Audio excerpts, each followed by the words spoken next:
안녕하세요. 이번 시간에는 선수금부터 볼게요. 자, 선수금은 수주공사, 수주품, 기타 일반적인 상거래에서 발생한 선수액 이렇게 되어 있네요. 자, 선수금의 반대쪽에 이름이 뭐 있었어요? 먼저 준 거잖아요. 선급금 기억나시죠? 자, 선급금에서는 이 선급금의 뜻이 뭐였냐면 상품이나 원재료 등의 매입을 위해서 선지급한 금액이야. 그러니까 상품 사오기 위해서 계약금 먼저 준 거죠. 자, 이거는 이제 나중에 이 상품이나 이런 재고자산 등이 들어오고 본 계정으로 대체될 거고, 정반대의 개념이 이제 선수금이에요. 미리 받은 거죠. 뭐 어떤 공사 대금을 미리 받았거나, 뭐 제품을 만들어 달라고 뭐 돈을 먼저 받았거나, 일반적인 상거래에서 발생한 권리라고 되어 있네요. 자, 여기 표현할 때는 얘는 일반적인 상거래와 관련돼서 돈을 먼저 받았다고 표현을 하고, 그럼 여기는 뭐라고 그래야 돼 있어? 일반적인 상거래와 관련돼서 돈을 먼저 줬다고 해야 되는데, 표현을 보니까 상품, 제품 등의 원재료를, 상품이나 원재료 등을 사기 위해서, 상품이나 원재료를 사는 건 상거래 맞아요. 근데 요거는 범위가 좀 넓었죠. 그때 기억하실랑가 모르겠는데, 선급금은 상거래와 관련돼서 돈 준 게 아니라, 거기 맞지, 여기까지 맞는데 그거 아닌 차를 사려고 계약금을 줬다든지, 비품을 사려고 계약금을 줬을 때도 자선급금을 썼던 거예요. 그때 뭐라고 그랬어요? 원래라면 그 이름은 요 이름을 썼어야 되는 거죠. 건설 중인 자산이라는 이름을 써야 되는데 실무 관행상 좀 껄쩍지근하잖아. 그 금방 들어올 거잖아. 그러니까 이게 상거래와 관련된 뭐 상품을 사오거나 원재료를 사오기 위해서 돈을 먼저 준 거는 상거래가 맞지만, 그렇지 않은 어떤 차량이나 비품을 사온 것도 이렇게 묶어서 쓰는 거예요. 근데 이제 선수금은 딱 상거래라고 했죠. 그러니까 상거래가 아닌 게 있어야 될 거 아니야, 그럼. 이게 바로 예수금인 거예요. 바로 이어지는 거예요. 그래서 얘는 상거래냐 아니냐를 구분을 짓는데, 이 반대쪽은 상거래냐 아니냐를 따지지 않고 그냥 실무 관행상 이렇게 다 묶어가지고 쓰더라. 엄밀히 따지면 상거래가 아닌 거는 건설 중인 자산을 써야 되는데, 그 얘기는 모르셔도 된다고 그랬어요. 그냥 시험 보실 때는 상거래 따지지 말고 그냥 뭘 살려고 계약금을 먼저 줬다 그러면 선급금을 쓰시면 좋겠다. 여기가 없더래요. 살펴봅시다. 자, 창제상해로부터 상품 50만 원을 주문 받습니다. 주문 받은 건 거래가 아니에요. 그런데 계약금 10만 원을 동전 발행 당좌 수표로 먼저 받습니다. 돈 먼저 받는 거죠. 뭐 받았냐? 동전 발행 당좌 수표 받았어요. 타임 발행 당좌 수표는 통화 대형 증권이니까 현금이라고 하시고 10만 원. 자, 뭐야 이게?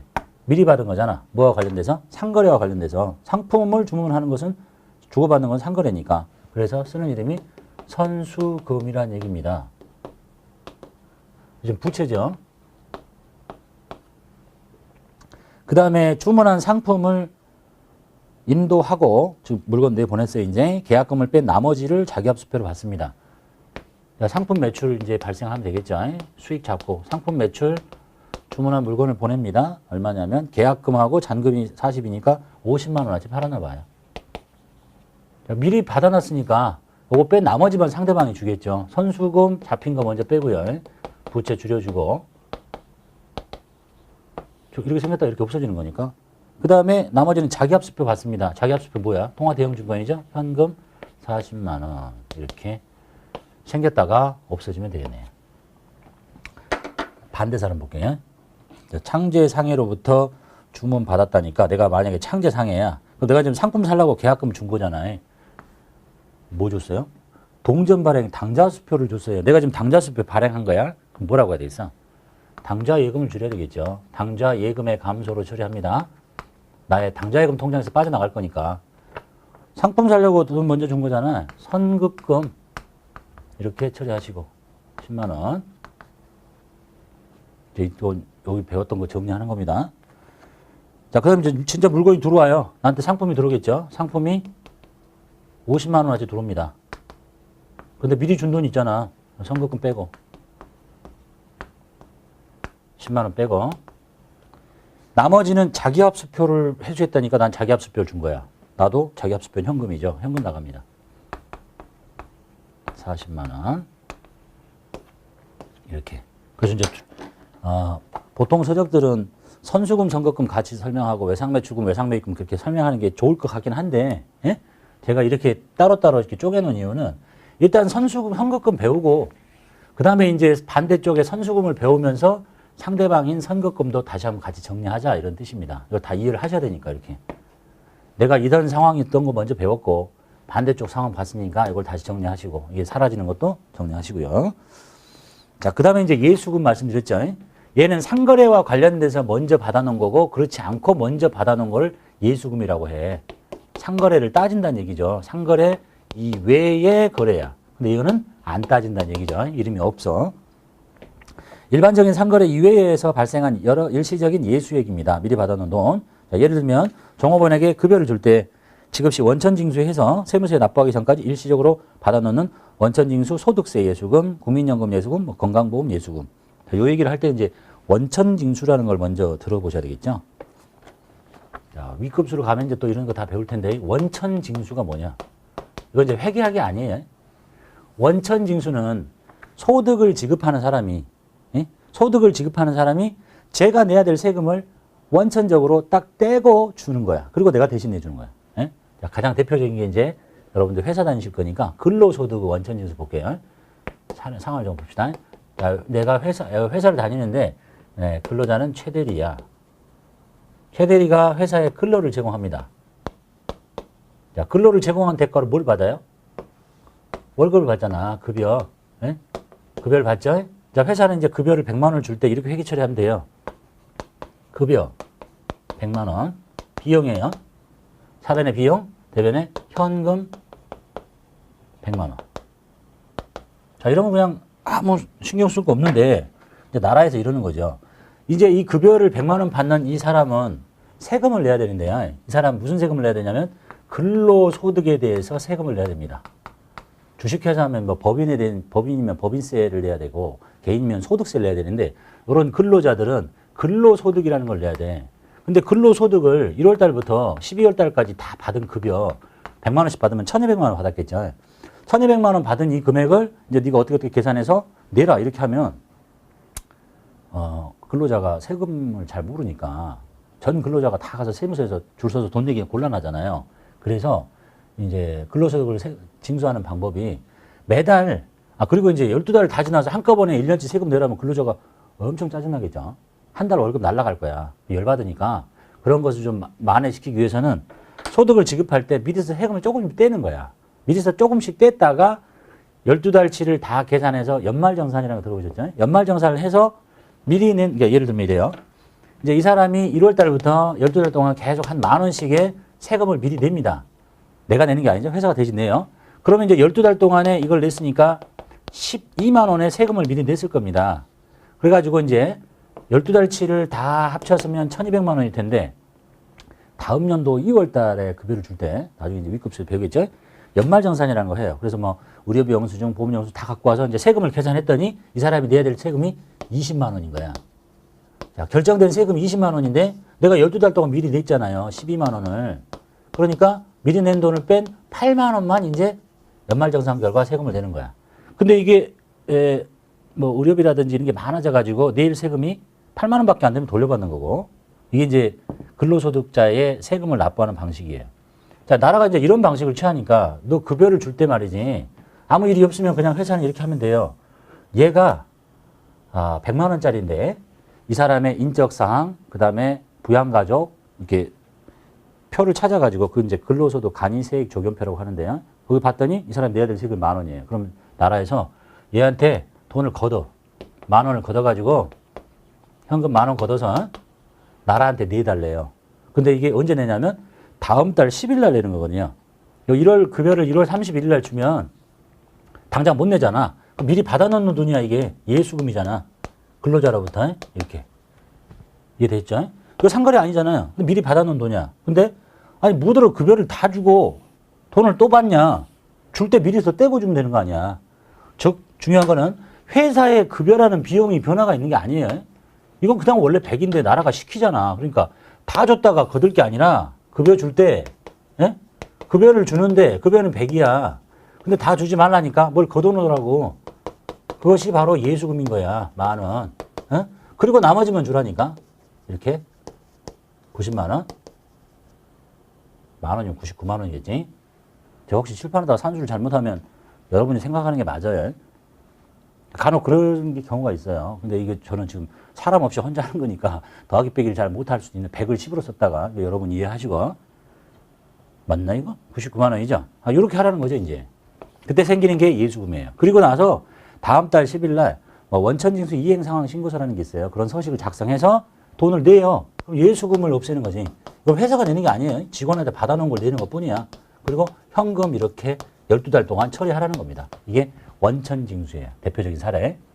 그런데 이제 조금 더 자세히 들어보려면 원천징수 하는데 뜯는 돈이 굉장히 많아요.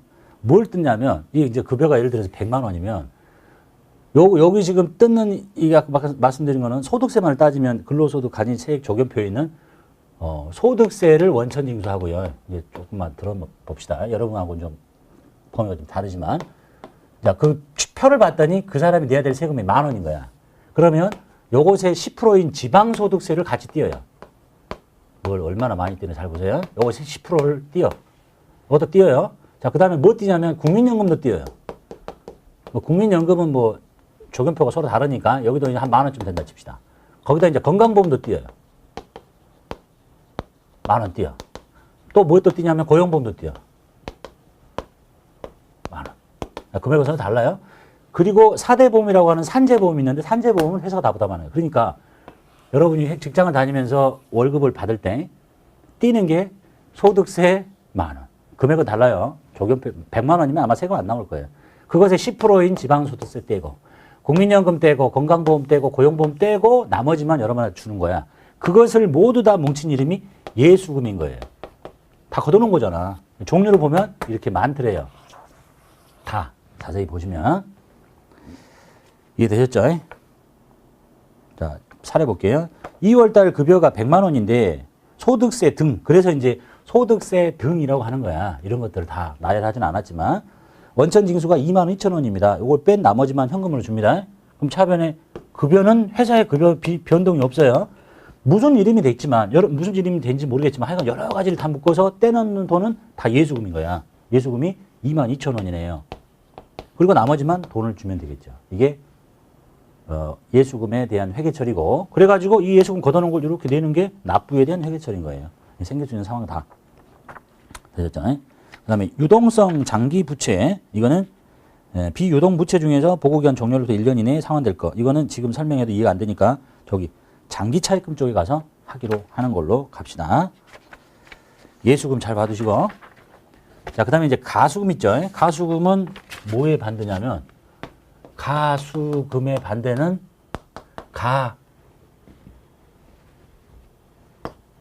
가지급금 배우셨죠? 가지급금의 반대야.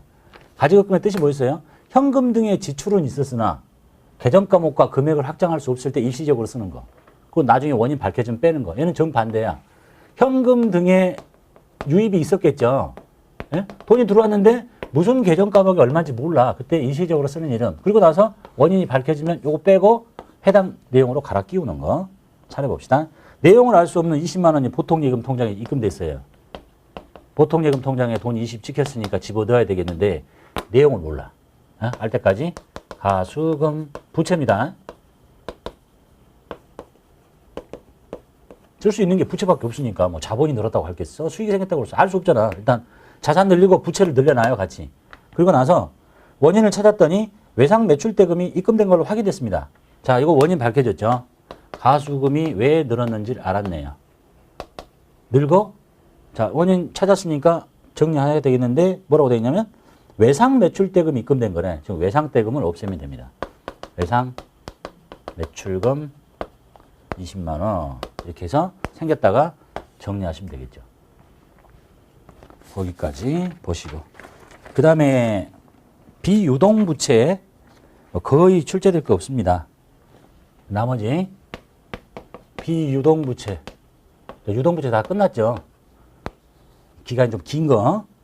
보고기간 종료로부터 1년 이후에 상환돼야 하는 장기의 채무. 첫 번째가 사채라고 했네요. 사채는 회사가 발행한 채권입니다. 회사가 거액의 자금을 장기 동안 빌려 쓰기 위해서 주식을 발행하는 게 아니라 채권을 발행해서 돈을 좀 달라고 하는 거예요. 나라가 발행하면 국채, 공기업이 하는 공채. 예? 근데 회사가 발행하고 돈을 달래. 그럼 이제 채권을 이렇게 발행하면 뭐 액면이 10,000원짜리인데요. 이걸 사주세요. 그러면 만기는 3년이고요. 매년 이자율은 10%고요. 뭐 이렇게 써 있어요. 그러면 이제 액면 10,000원짜리를 사주면 매년 10%씩의 이자를 상대방한테 주겠다는 얘기니까 상대방을 사주는 거예요. 그걸 산 사람들을 어디서 배웠어요? 단기 매매증권에서 배운 거잖아. 단기간 매매 차익 목적으로 취득했다 이거를. 그럼 나는 단기 매매증권인데 이걸 이제 발행하는 사람 입장이에요. 그러면 그 사람은 사채라는 이름을 쓰고 이게 왜 비유동부채냐. 보고기간 종료로부터 1년 이후에 갚는 빚이 아니죠. 사채는 보통 만기가 최소 3년이야. 길잖아. 그때 쓰는 이름입니다.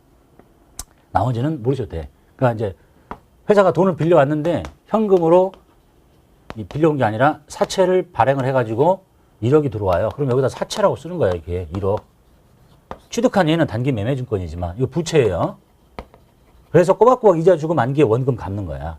예? 저 자세한 얘기는 윗급수에 가서 하시기로 하고. 사채. 그 다음에 장기 차입금. 차입금 배우셨죠? 기간만 길어. 차입금은 부채잖아. 반대가 뭐예요? 대여금. 장기 붙이고 대여금.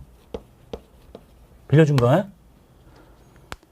기업이 일정 필요한 운용자금 조달하기 위해서 금융기관부터 금전 등을 차입합니다. 근데 그 상환 기한이 보고기간 종료로부터 1년 이후에 도래해요. 2, 3. 자, 여기 빌려. 여기 한 3월 달부터. 그 다음에 요쯤에 떨어져야 되겠죠. 여기 12달 지나고 여기 10달 뭐 앞뒤로 해서 이렇게 길면 장기 차입금. 여기 안에 떨어지면 단기 차입금. 자, 그래서 이제 이렇게 장기 차입금 중에서 보고기간 종료로부터 1년 이내에 만기가 도래하면 유동성 대체를 하십시오라고 돼 있는데 그게 무슨 말인가만 살펴보시면 되겠네요. 유동성 대체. 유동성이 빨라졌다는 얘기죠. 자, 사례를 보고 정리만 하시면 되니까. 자, 봅시다. 자, 1년도 2월 달에 이런 얘기네요. X1년, X2년, X3년. 자, X1년 2월 달에, 여기 2월에 장기간 운용자금에 사용할 목적으로 서울은행에서 X3년 10월에, 여기 10월에 상환하는 조건으로 50만 원을 차입해 옵니다. 자, 요 날 돈 빌려가지고 요 날 갚겠다는 얘기죠.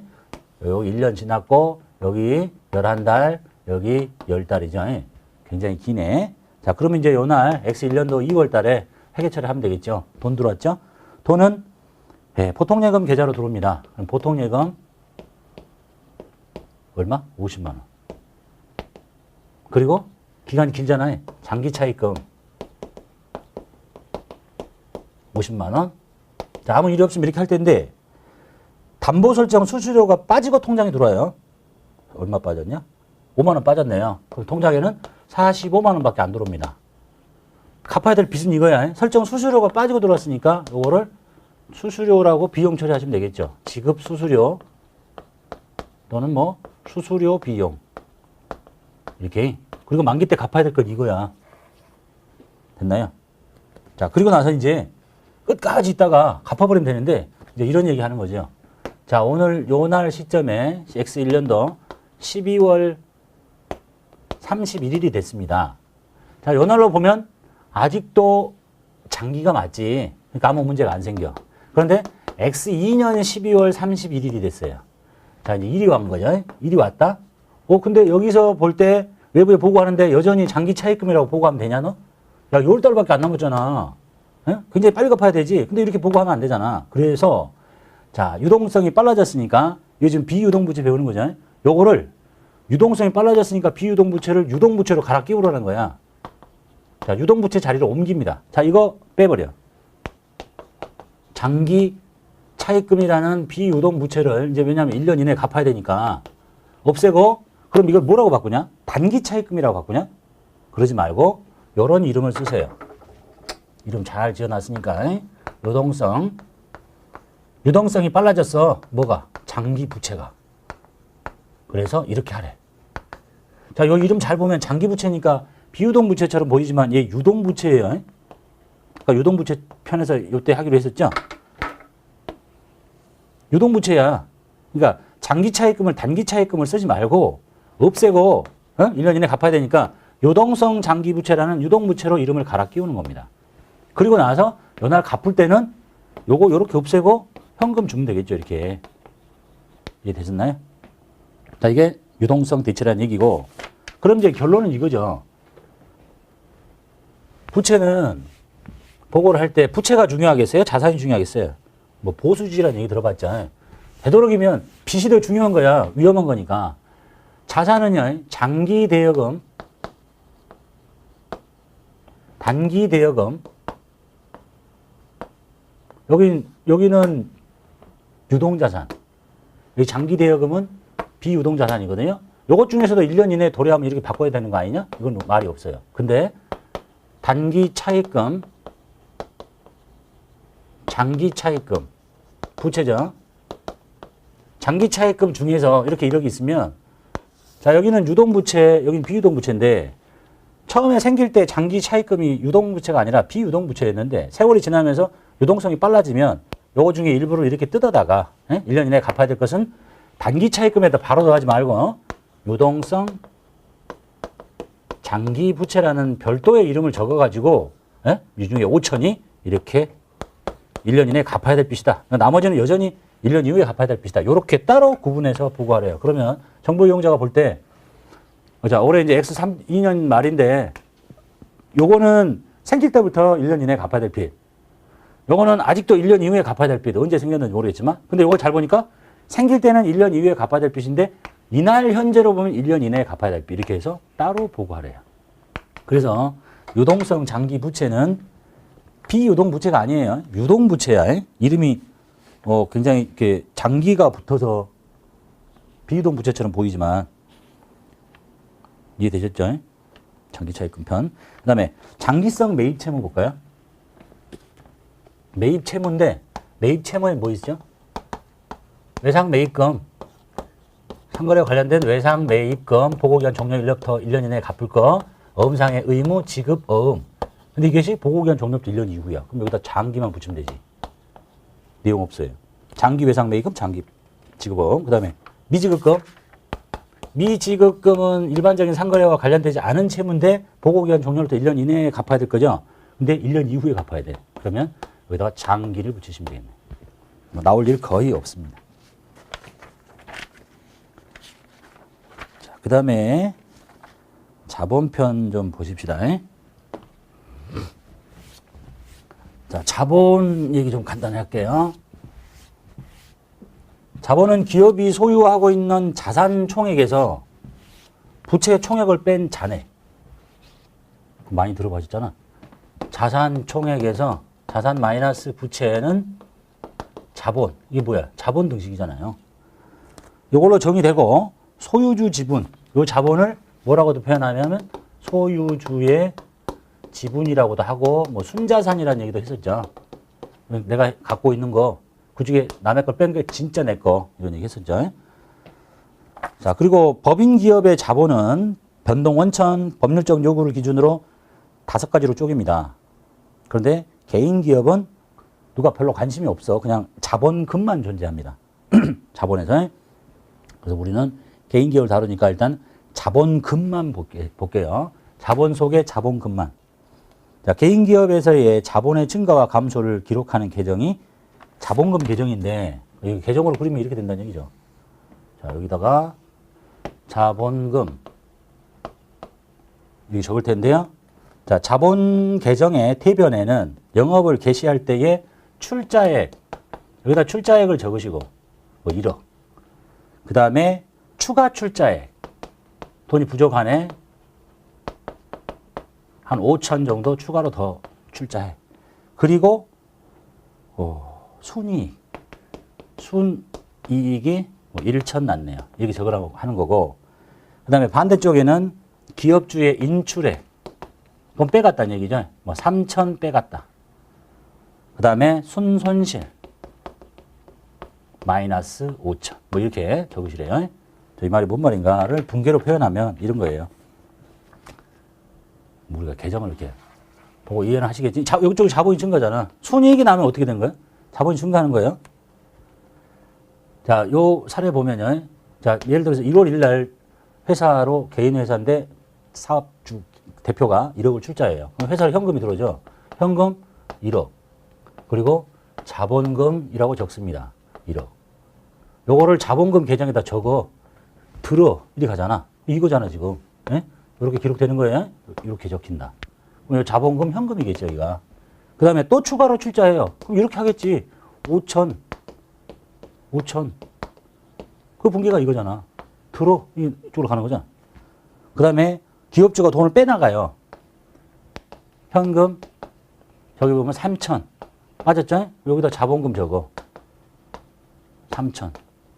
자본금 계정에다 들어. 이리 가잖아. 요거잖아, 요거. 요게 다 빠지는 거죠. 그 다음에 참 이해가 안 되는 게 이걸 텐데, 지금 이해 안 돼도 돼요. 결산의 본 절차를 하고 나면 저 말이 뭔 말인지 알 겁니다. 자, 그 다음에 이제 순이익이 나면 마지막 분기가 이겁니다. 자본금 1천. 그 다음에 손익. 지금 이해 안 된다고 했어요. 자, 요 계정 들어요. 그럼 이쪽이잖아. 예? 요 표현을 하는 거고, 순손실이 나면 자본이 줄어듭니다. 자본금 5천. 손익 이렇게 적게 돼요. 이거 이제 뒤에서 배울 거예요. 이게 뭐 느닷없는 뭐냐 이거. 에? 그래서 이렇게 된다라고만 봐두시면 되겠고. 이제 가장 중요한 거죠. 이 결산의 본 절차에서 이제 이게 뭐 집합 손익이 뭔지 보실 겁니다.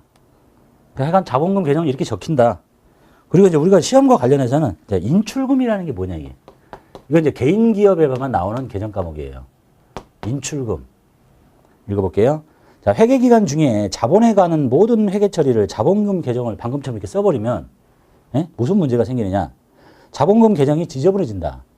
돈 나갈 때 자본금 빼고 돈 집어넣으면 자본금 넣고 빼고 하면 지저분해지니까. 그래서 시작할 때 자본금을 몰라. 기초에 자본금을 놔뒀는데 집어넣을 때 자본금 늘리고 뺄 때 자본금 빼면 자본금 계정을 보면 잔액이 기초인지 언인지 모르니까 연도 중에 이런 걸 좀 편히 쓰려면 인출금이라는 계정을 좀 사용합시다. 그러므로 회계기간 중에 자본에 관한 회계 처리는 인출금 계정을 설정했다가 기말에 자본금 계정으로 대체하기도 합니다. 보통은 다 그렇게 해요. 우리가 배워야 될 게 이거니까. 자, 이제 사례를 보면서 정리할게요. 그래서 이 인출금이라는 계정은요, 차변에 나올 수도 있고 대변에 나올 수도 있어요. 시험과 관련해서는 이 인출금만 잘 받으시면 되겠네요. 자, 사례 볼게요. 자, 1월 달에 현금 1,000만 원, 100만 원을 출자해서 사업을 개시합니다. 자, 현금 회사로 100만 원 들어왔죠. 출자했을 때니까 자본금 이렇게 적으면 돼요. 100만 원. 이렇게. 이게 이제 기초 자본이죠. 자, 그리고 2월 달에 기업주가 개인적인 용도로 현금을 빼갑니다. 대표자가 지 회사 직거 돈 가져간대요. 20만 원 빼버려. 그럼 자본금 줄이면 돼요. 그런데 지저분해지잖아. 그래서 인출금이라고 이렇게 쓰세요. 자, 그럼 여기 인출금은 뭐냐? 이게 지금 자산이어서 이쪽에 온 거냐? 아니라 이 자본 항목의 차감 항목이에요. 자본의 차감 항목이야. 이렇게 일단 써봐. 자, 그 다음에 3월 달에 회사에 기업주가 돈을 다시 집어넣어요. 그럼 3월 달에 회사로 돈 들어오니까 다시 돈 넣어요. 얼마냐? 60만 원 집어넣었죠. 그리고 인출금이라고 해요. 60만 원. 이건 뭐야? 이건 자본의 증가 항목이야. 예? 오른쪽에 있으니까 자본 증가. 자, 이렇게 연도 중에 기업주가 돈을 집어넣으면 현금 넣고 인출금이라는 계정을 쓰고 빼가면 현금 빼고 인출금이라는 계정을 써요. 그럼 이제 인출금이라는 계정에 이렇게 되겠죠. 인출금이라는 계정에 이거는 인출금이 왼쪽에 있는 거죠. 인출금을 이쪽에다 적어. 그 계정이 이쪽에 있는 거니까 이름은 현금이겠지. 중요한 거는 금액이 어디 있는가 하니까 이쪽에 60만 원 있는 거죠. 60만 원. 그럼 잔액이 어디 있어요? 잔액이 이쪽에 남잖아. 그 이거 마감시키려면 여기다 지금 40을 집어넣어야 딱 끝나는 거거든요. 그래서 해보세요. 요 분계를 하려면 어떻게 돼? 요거 1이 가고 1이 가면 되잖아요. 그래서 보세요. 이쪽에 20, 이쪽에 40이니까 12월 31일 날 이쪽이 부족하잖아. 인출금. 이렇게 적어요. 40. 그리고 반대쪽에 자본금이라고 적어요. 자, 이게 이제 생길 수 있는 사례 다예요. 자, 뭔 얘기냐면 이걸 연도 중에 자본금이라고 써봐. 그러면 보세요. 100만 원의 자본금을 가지고 있다가 20 빼가 버렸지. 그럼 80만 원 남은 거죠. 다시 60 집어넣었잖아요. 그럼 얼마 남아? 얼마 있겠어요? 80에다가 140만 원 있는 거죠. 그러니까 12월 말 현재 자본금이 140이 돼야 돼. 그러니까 뺄 때는 인출금 썼고 집어넣을 때도 인출금 썼어. 그러니까 인출금을 마저 이렇게 해서 40을 늘려주면 여기 이렇게 만나가지고 140이 되는 거잖아. 이해되셨죠? 어렵나? 헷갈리나? 했잖아요. 처음에 나오면 돈 빼갔다고 인출금, 돈 집어넣었다고 인출금에 요게 출제가 될 수 있고 인출금 계정의 잔액이 대변입니다. 이게 지금 상황은 대변이에요. 이쪽에 적고 이쪽에 많잖아. 그럼 잔액이 이쪽에 40이 있어. 이쪽에 40이 있으니까 마저 빼버려야 딱 맞는 거잖아. 하고 오른쪽에 생길 수 있는 건 뭐예요? 자본의 증가야. 즉 빼간 돈보다 는 돈이 많으니까 자본이 늘어야 된다 이런 얘기잖아요. 결론을 놓고 보면. 그래서 개인회사에서만 나오는 아주 특수한 개정 과목 시험에서도 또 빼가면 빼고 인출금 집어넣으면 넣고 인출금 그리고 혹시 이렇게 나오겠지 이제 시험에 기말 결산을 하는데 그 얘기까지만 할게요.